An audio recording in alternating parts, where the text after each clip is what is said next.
Hi friends, good morning, శుభోదయ. ఇవాల్టి వీడియోలో సంగీతంలో శృతి సాధన ఎందుకు చెయ్యాలి, ఎలా చెయ్యాలి, దానివల్ల ఉపయోగాలు ఏంటి అనేది సంగీతం నేర్చుకున్న ప్రతి ఒక్కళ్ళకి తెలియచేయాలని, తెలియని వాళ్ళకి తెలియచేయాలని మనస్ఫూర్తిగా కోరుకుంటూ ఈ వీడియో చేస్తున్నాను.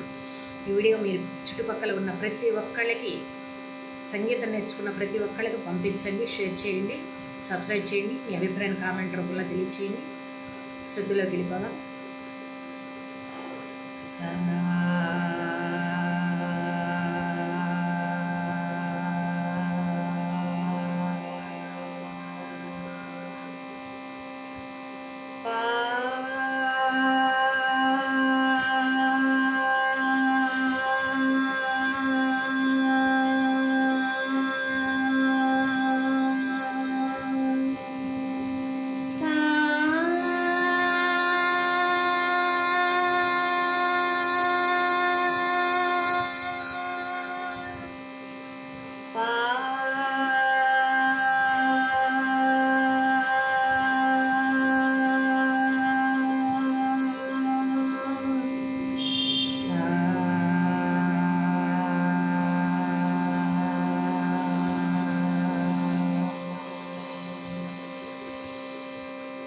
ఈ శృతి సాధన చేయటం వల్ల బెనిఫిట్ ఏంటంటే స్వరస్థానాన్ని నిలబెట్టి పాడటం అలవాటు అవుతుంది.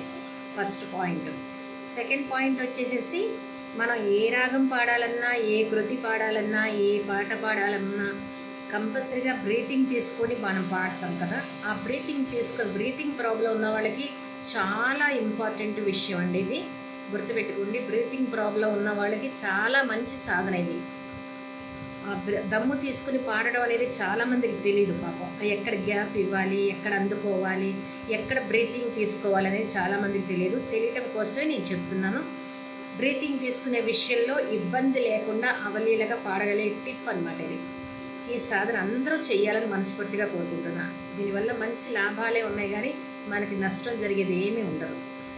ఈ సాధన చేస్తారని మనస్ఫూర్తిగా ఆశిస్తున్నాను. ఈ వీడియో కనుక నచ్చినట్లయితే లైక్ చేయండి, షేర్ చేయండి, సబ్స్క్రైబ్ చేయండి, మీ అభిప్రాయాన్ని కామెంట్ రూపంలో తెలియచేయండి.